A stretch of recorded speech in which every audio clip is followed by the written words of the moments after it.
नमस्कार मैत्रिणींनो, मी पूजा तुम्हा सर्वांचं स्वागत करते पूजा स्पेशल रेसिपीजमध्ये, जिथे मिळतात झटपट, सोप्या आणि टेस्टी रेसिपीज. आजपर्यंत आपण अनेक उपवासाच्या रेसिपीज बघितल्या आहेत. तर आज मी तुमच्यासाठी घेऊन आली आहे मस्त अशी उपवासाची वडा मिसळ. चला तर मग व्हिडिओला सुरुवात करूया. पण त्यापूर्वी अजूनही जर तुम्ही माझं चॅनल सबस्क्राईब केलं नसेल तर प्लीज माझं चॅनल सबस्क्राईब करा. सोबतच बेल आयकॉनवरही क्लिक करा. आणि हो, व्हिडिओ शेवटपर्यंत नक्की बघा. तर सर्वात आधी आपण बनवणार आहोत उपवासाचा वडा आणि सोबतच लाल चटणी. तर इथे मी अर्धा किलो बटाटे घेतलेत आणि ते व्यवस्थितपणे शिजवून घेतलेले आहेत. आणि आता आपण हाताने असं थोडंसं कुस्करून घ्यायचं आहे. पूर्ण स्मॅश करायचं नाही आहे. वडा खाताना एखादी बटाट्याची फोड आली तर किती छान वाटतं ना, त्या फीलसाठी इथे आपण बटाटा असा हातानेच कुस्करून घ्यायचा आहे. आता बटाटा कुस्करून झालेला आहे. त्यामध्ये मी घालते साधारण 1 इंच आलं आणि 4 हिरव्या मिरचीची पेस्ट. सोबतच इथे मी 1 छोटी वाटी शेंगदाण्याचं कूट घातलंय, चवीनुसार मीठ घातलंय आणि हे सगळं आपण व्यवस्थितपणे मिक्स करून घेऊया. जर तुम्हाला असं वाटत असेल की हे मिश्रण थोडंसं पातळ झालंय, तर तुम्ही इथे शेंगदाण्याच्या कुटाचं प्रमाण थोडंसं वाढवू शकता. आता हाताला मी थोडंसं तेल लावून घेऊन इथे अशा प्रकारचे गोळे करून घेते आणि त्यांना दाबून थोडंसं याचे पॅटीस बनवून घ्यायचे आहेत. तर अर्धा किलो एवढ्या प्रमाणात माझे साधारण 18 वडे बनतात. आता इथे मी वरीचं पीठ घेतलंय. तुम्ही इथे बघू शकता एकदम बारीक असं पीठ आहे आणि त्यामध्ये थोडं थोडं पाणी घेऊन आपण ह्याचं व्यवस्थित एक बॅटर तयार करून घ्यायचं आहे. एकाच वेळी जास्त पाणी घालायचं नाही आहे. थोडं थोडं असं करत पाणी यामध्ये आपण वाढवायचं आहे. आणि जसं आपण भजी किंवा वडासाठी जी कन्सिस्टन्सी असते त्या कन्सिस्टन्सीचं इथे हे मिश्रण बनवून घ्यायचं आहे. हे आपलं बाहेरचं कोटिंग असणार आहे. आता हे व्यवस्थितपणे मिक्स झालेलं आहे. यामध्ये मी घालते चवीनुसार मीठ आणि अर्धा चमचा लाल मिरचीची पावडर. इथे मी काश्मीरी लाल मिरची पावडर घेतलेली आहे, जी उपवासालाही चालू शकते. जर तुम्हाला आवडत नसेल तर तुम्ही इथे मिरची पावडर घातली नाही तरी सुद्धा चालू शकतं. आता मी इथे तेल गरम करण्यासाठी ठेवलेलं आहे आणि याच मिश्रणाचं थोडं थोडं असं बारीक जी आपण कुरकुरीत भजी बनवतो ना, तशा प्रकारे फक्त चमचा असा शिंपडायचा आहे आणि त्याचे लहान लहान भजी आपण तळून घ्यायचे आहेत. अगदी बारीक बारीक अशी कुरकुरीत भजी जशी असतात त्या पद्धतीने आपल्याला हे तळून घ्यायचं आहे. आणि तुम्ही इथे बघू शकता अतिशय व्यवस्थित छान कलर आलेला आहे यांना. व्यवस्थित तळलं गेल्यानंतर आपण हे बाजूला काढून घ्यायचं आहे आणि याला थंड करायचं आहे. थंड झाल्यानंतर आपण याची छान अशी सुकी लाल चटणी बनवणार आहोत, जी वड्यासोबत खाल्ली जाते. तर आता त्याच बॅटरमध्ये बटाट्याचे एक एक पॅटीस असे बुडवून घ्यायचे आहेत आणि चमच्याच्या साहाय्याने तेलामध्ये सोडायचे आहेत. ज्यांना कोणाला तेल अंगावर उडेल अशी भीती वाटते त्यांच्यासाठी ही एक उपयुक्त अशी टीप आहे.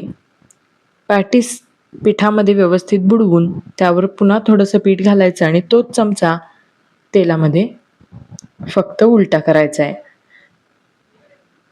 आणि तुम्ही बघू शकता इथे ज्यावेळी आपण वडे सोडतो त्यावेळी खूप जास्त बुडबुडे येतात, पण जसा वडा व्यवस्थित तळला जाईल तसे हे बुडबुडे कमी होतात. तर दोन्ही बाजूंनी व्यवस्थितपणे तळून घेतल्यानंतर आणि याला छान खरपूस असा कलर आल्यानंतर आपण हे वडे काढून घ्यायचे आहेत. अशाच प्रकारे मी उरलेले सुद्धा वडे तळून घेते आणि जसजसे बुडबुडे कमी होतील तसा हा वडा छान असा तळला जाईल. तर इथे आपले वडे तयार झालेले आहेत. आता आपण चटणी बघूया. चटणीसाठी आपण जी कुरकुरीत भजी करून घेतली होती ती सोबतच 2 चमचे मी इथे सुकं खोबरं घेतलंय, अर्धा चमचा लाल तिखट आणि चवीनुसार मीठ घेतलेलं आहे आणि याचं आपण बारीक वाटण करून घ्यायचं आहे. तर इथे तुम्ही बघू शकता अतिशय मस्त अशी खमंग वड्यासोबतची लाल सुकी चटणी तयार आहे. आता आपण मिसळ बनवूया. तर त्यासाठी मी एका पातेल्यामध्ये साधारण 2 चमचे तेल घेतलेलं आहे. तेल गरम झालं की त्यामध्ये मी घालते 1 चमचा जिरे. जिरे व्यवस्थित तडतडले की आपण त्यामध्ये घालायचं आहे साधारण 2 चमचे काश्मीरी लाल मिरची पावडर. तुम्ही चवीनुसार कमी अधिक सुद्धा करू शकता आणि हे व्यवस्थितपणे मिक्स करून घ्यायचं आहे. आता हे लाल तिखट करपू नये म्हणून मी लगेच यामध्ये घालते 1 लहान वाटी बारीक शेंगदाण्याचं कूट आणि हे आपण मिक्स करून घेणार आहोत. तुम्ही इथे बघू शकताय हे व्यवस्थितपणे मिक्स होतंयच. आता ज्या वाटीने आपण शेंगदाण्याचं कूट घेतलं होतं त्याच वाटीने मी इथे 1 वाटी डेसिकेटेड कोकोनट घेते आणि तो सुद्धा आपण या तिखटामध्ये मिक्स करून घ्यायचा आहे. आता हे मिश्रण अतिशय सुक्कं वाटतं आपल्याला, पण नंतर यावर कट खूप छान येतो. व्यवस्थितपणे मिक्स करून झाल्यानंतर मी यामध्ये थोडंसं पाणी घालते जेणेकरून हे मिश्रण करपणार नाही. आणि लक्षात ठेवा पाणी हे गरमच वापरायचं आहे जेणेकरून याची कुकिंग प्रोसेस थांबणार नाही आणि याला खूप छान चव येईल. आता मी इथे घालते अगदी पाव चमचा इतका हिंग आणि हे आपण पुन्हा एकदा मिक्स करून घेतोय.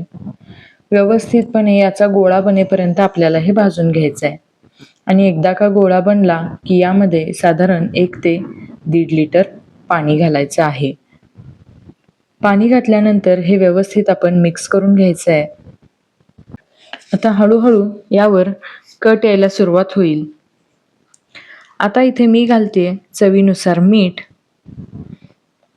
आणि हे पुन्हा एकदा आपण मिक्स करून घेऊया. सोबतच तिखट बॅलन्स करण्यासाठी अगदी थोडीशी साखर घातली तरी सुद्धा इथे चालू शकते. वरून मी घालते बारीक चिरलेली कोथिंबीर.